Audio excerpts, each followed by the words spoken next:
A paz do Senhor, minhas queridas ouvintes, leitoras, que têm acompanhado comigo essa leitura tão edificante e abençoadora, que é o livro Invisível, o dom de permanecer escondido em um mundo que ama ser notado, que é da autora Sarah Hargett, pela editora Impacto. Tudo bem com vocês? Estão aí apostos à espera do segundo áudio da semana?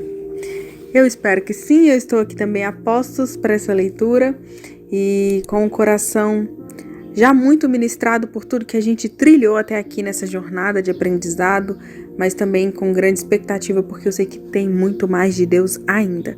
E por isso mesmo, sem mais demora, eu já vou passar a leitura da vez. Vamos lá? Nosso lar é um meio de cultura de laboratório. O fato de existirem 8 corpos não significa 8 personalidades e 8 tipos físicos diferentes. Em nossa casa temos 8 inícios únicos que nasceram em 3 países com culturas diferentes. Há quem diga que meu penúltimo filho, Bo, ou minha bebê de colo, Virgínia, os que vieram de meu ventre, são meus próprios, mas todos os meus filhos são meus próprios. Apesar disso, ao mesmo tempo em que percebo a individualidade de cada um, às vezes comparo Bo aos demais na tentativa de reconhecer e compreender qualquer diferença na forma como ele e os irmãos se relacionam comigo e buscam proximidade. Há alguns anos, quando passei uma noite longe da minha família, deitei-me no quarto do hotel, conversei com Deus e tive uma avalanche de entendimento sobre meus filhos e sobre a bela e confiante vulnerabilidade. Colo, por favor. Era como se eu enxergasse mentalmente os olhos bem abertos e os braços estendidos de Bo. Meu bebê me olha com expectativa e repete essa única frase todos os dias mais vezes do que sou capaz de contar. Foi a primeira coisa que ele aprendeu a falar. Às 7:30 da manhã, ele já está resmungando essas palavras com voz de sono e o corpo pronto para ser embalado. Às 9:30 é um pedido de alívio. Ele ficou com os irmãos e agora precisa da segurança dos braços da mamãe.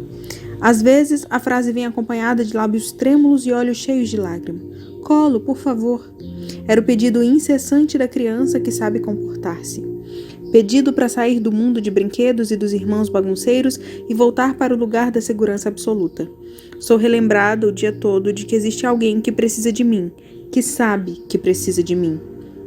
Outros 4 precisam de mim tanto quanto ele, mas jamais tiveram a oportunidade de dizer, colo, por favor. Seus pedidos de colo são escondidos por trás de olhos que não choram ou que choram na tentativa de me manipular a amá-los. Vergonha e rejeição podem empurrar goela abaixo o colo, por favor, deles, na tentativa de dizer, nunca mais quero sentir a dor de precisar e não receber, então não farei o pedido que me deixa no chão com os braços estendidos para cima sem ninguém para me pegar. Colo, por favor, é um pedido perigoso para aqueles que questionam o amor. Em algum momento, após termos aceitado a Jesus, a vida nos ensinou que o pedido de colo se restringe aos bebês, e não queremos parecer bebês diante de Deus. Em verdade vos digo, disse Jesus, que se não vos converterdes e não vos fizerdes como meninos, de modo algum entrareis no reino dos céus. Mateus 18:3. Este versículo está na parede da casa de nossas avós e em histórias em quadrinhos. Nós o conhecemos de cor. Porém, se formos honestos, confessaremos que não gostamos dele. Eu prefiro não ser como uma criança. Eu não quero gaguejar as palavras ao falar em um grupo. Não quero ficar de olhos vermelhos na igreja por causa de uma conversa que tive com meu marido no carro. Não quero estar chegando aos 40 ainda precisando perguntar a mim mesma o que será que houve aos 15 anos que me faz lutar com esse assunto até hoje. Não quero babar e usar fraldas. Para dizer a verdade, não gostaria de precisar de Deus. Ao invés disso, quero abandonar a fraqueza e fazer anotações para uma pregação de 5 pontos sobre como aumentar meu amor por Deus. Afinal de contas, não seria muito mais agradável aprender as duras lições sobre amor em um sermão bem organizado do que na bagunça da vida? No entanto, o Senhor continua me convidando a desnudar-me em sua presença, sentar-me diante dele, derramar meu coração, fazer perguntas e esperar suas respostas. Ser vulnerável e permanecer vulnerável é um convite tanto no mundo que elogia e recompensa os invulneráveis. As 12 vezes por dia em que me irrito ao ser lembrada de minha fraqueza, são os momentos nos quais Deus quer ouvir minha voz hesitante dizendo, colo, por favor. As lágrimas de carência se tornaram um tesouro em nossa casa. Quando a dor se derrama nas versões de 8, 10 ou 11 anos, de colo, por favor, nós comemoramos. Abraçamo-nos longamente para reafirmar que corações vulneráveis e expostos são corações prestes a ganhar vida.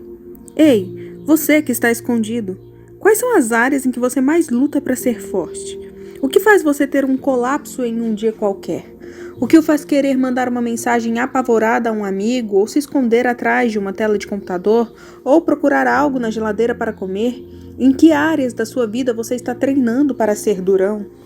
Convide Deus para entrar nessas áreas. Às vezes, essas áreas da nossa vida são inteiramente familiares, mas outras vezes é preciso prática para reconhecê-las. Examine a palavra e peça que Deus lhe ensine sobre você e sobre ele bem na área mais machucada e fraca de sua vida. Maria soltou os cabelos e, ao fazê-lo, causou espanto entre os que estavam presentes. Entretanto, com esse único ato, ela se afastou da autoproteção em direção à presença de Deus, a uma rendição mais profunda ao Senhor. O momento dela pode ser nosso todos os dias. Peça a Deus que o ajude a soltar os cabelos em vulnerabilidade, em adoração por Ele. Meu bebê me pede colo mais ou menos com a mesma frequência com a qual eu preciso pedir colo a Deus. Meu coração vulnerável e seu coração vulnerável precisam rotineiramente subir no colo de Deus. Quanto mais buscarmos o Senhor, mais cresceremos, e nos cantos ocultos do nosso coração, mais dispostos estaremos a escolher novamente a vulnerabilidade, a ir aos pouquinhos em direção a uma rendição mais profunda a Deus e à sua história para a nossa vida. Ao reconhecer nossa fragilidade diante dele, ele nos oferece força e sabedoria. O salmista entendeu essa verdade quando orou: Eis que amas a verdade no íntimo e no oculto me fazes conhecer a sabedoria. Salmo 51:6. Pare de esconder-se de Deus. Apareça, vulnerável e exposto perante ele com novas forças, sua força. Sente-se aos seus pés e permita que o calor dos olhos carinhosos de Deus o atravesse. Veja o que é mais vulnerável em você e corresponda. Para continuar estudando, leia Gênesis 3, versículos 7 a 11, Gênesis 3, 21, Salmo 5, versículo 3, Salmo 7, versículo 9, Salmo 18, versículo 6, Salmo 22, Salmo 26, versículo 8, Salmo 27, versículo 5, Salmo 31, Salmo 34, 18, Salmo 51, Salmo 63, do 5 ao 7, Salmo 91, 4, Salmo 119, 151, Salmo 145, 18, Oséias 2, do 14 ao 15, Mateus 18, 3, Mateus 27, do 35 ao 37, João 1,16, João 12,3, João 15,9, Romanos 8, do 1 ao 2, Romanos 11, do 17 ao 18, 1 Coríntios 11,15, 2 Coríntios 4, do 7 ao 12, 2 Coríntios 5, do 15 ao 20, 2 Coríntios 12, do 7 ao 10. Capítulo 6. O convite a maravilhar-se, treinando os olhos para enxergar a beleza de Deus. E encheu-se a casa do cheiro do unguento. João 12:3. Hope vinha trabalhando havia dias em um projeto incompreensível, mas que demandava muito tempo. Ela carregava seus lápis de cor em uma bolsinha que ela pegava sempre que lhe sobrava algum tempo. Ela escondia discretamente o que estava fazendo em uma cesta de livros ao lado de sua cama quando íamos lhe dar boa noite na hora de dormir. Estava tão empolgada com sua criatividade secreta quanto com o momento da revelação. Finalmente chegou o dia em que ela veio ao meu quarto na ponta dos pés, com as mãos atrás das costas. Era como se estivesse tão conectada ao projeto que tanto a arte quanto o seu corpo precisassem trazer essa surpresa sagrada aos sussurros. Olhe, mamãe, ela me disse ao mostrar as páginas dobradas. Seu rosto brilhava com a doce confiança de uma criança que sabe ter criado algo belo. Ela passara semanas trabalhando em expectativa pela minha alegria. Ela sabia que eu adoraria o trabalho, e claro que adorei. Daquele jeito pelo qual mamãe vê a concentração, o suor e a persistência como resultado concreto de qualquer projeto. Ela havia escrito um livro. Um livro!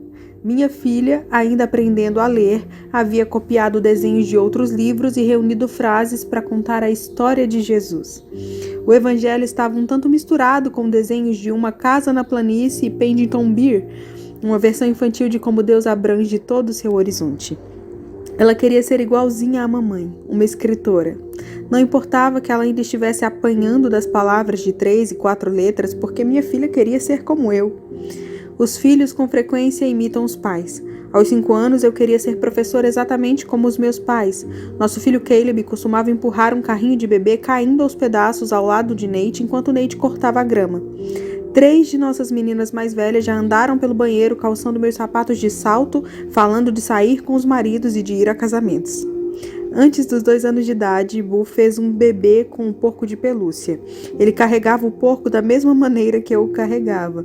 Enquanto estou digitando isso, Lily, de 11 anos, está ao meu lado com uma pilha de livros de poesia e um bloco de desenho igual à mamãe. Somos todos nós, criados para carregar uma imagem. Está em nosso DNA. Deus nos fez para reproduzir a semelhança com alguém, com Ele. E disse Deus: façamos o homem à nossa imagem, conforme a nossa semelhança. Gênesis 1:26.